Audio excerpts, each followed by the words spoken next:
Hello guys, this is Arkniel Gaming with another unboxing video. Meron tayong in-order sa Lazada na magugustuhan ng mga gamers. At ano rin siya, magagamit mo rin siya sa bahay niya lagi. Yan natin.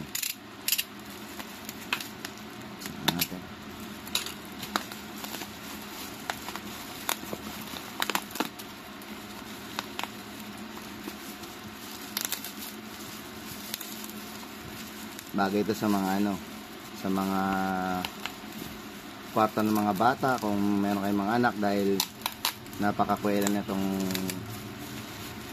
item na to.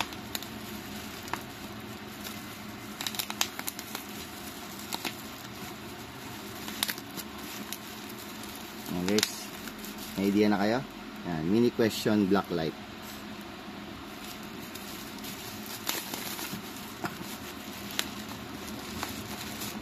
Yan, okay. Kung pa rin nakasulat, mini question, medyo medyo gusot-gusot na yung box konti. Okay lang. Yan siya. Includes official sound. Tignan mo nga. Ang naisip niya pag nakita niya yan guys, di ba si Mario? Sino mga naglaro ito Super Mario? Sikat na sikat ng game yan.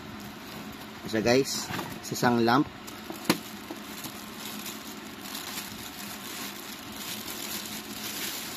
May power na kaya to? Ano to? Press mo rin siya eh. Lalapag mo siya dyan. Press natin. Ha? Walang tunog. Ba't hindi tumutunog? Ba't hindi umiilaw? Baka lobat. Lai. Ito tumutunog. Sira. Sira ba guys? Nadali ba tayo ni Lazada?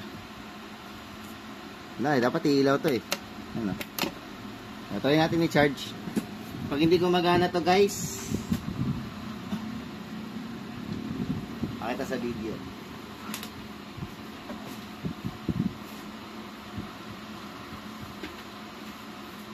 Usually may battery dapat to eh. Hindi ko alam bakit wala.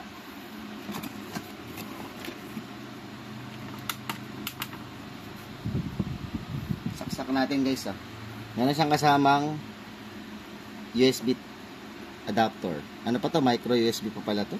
Sinauna pa pala to. Dito siya ilalagay. Wait lang guys, saksak ko lang extension ko.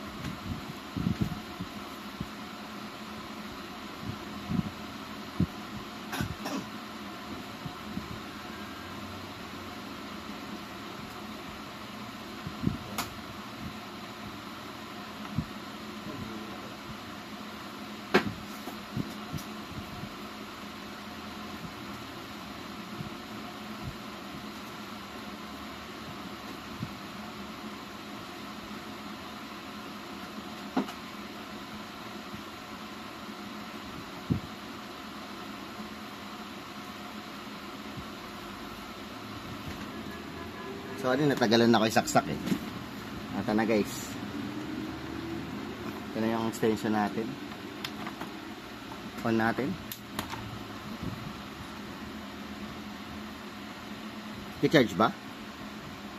O, hindi na pala gumagana to. Baka may ilaw na siya, di ko lang kita. Subukan ko patayin yung ilaw. Ah, may ilaw na pala siya. Mahina lang. Akala ko sira. So, hindi pala masyado kita yung ilaw niya. Ayun o. Ba't walang tunog? Kung nag-charge to pa ganito. Kaya natin tanggalin. Ah, charging pala yun. So, pag nag-charge yung may ilaw. Ayan na guys. Ay, sa bakas gumana na. Akala ko sira eh. Wala lang siyang battery pala. Ngayon guys ha. Pag pinindot na siya, pag in-off mo siya, namamatay yung dying sound ni Mario. Kapag inan mo siya, yan. Medyo mahina lang pala ilaw niya, no? Akala ko medyo malakas. Talagang lamp lang talaga siya. Akala ko medyo malakas yung ilaw. Kung baka na-adjust kaya to. Ang hina pala nito. Anyways guys, natutuwa lang ako sa design. And thank you for watching guys. Na-order, teka lang, bago pala In-order ko siya sa Lazada. Ang average price nito sa 150 to 175 depende sa supplier. Nakuha ko lang siya ng below 100 pesos dahil sa mga discount at saka flash sale saka sa Lazada coins. Yun lang guys. Thank you for watching. Sana nagustuhan nyo to guys. Thank you for watching. Bye bye.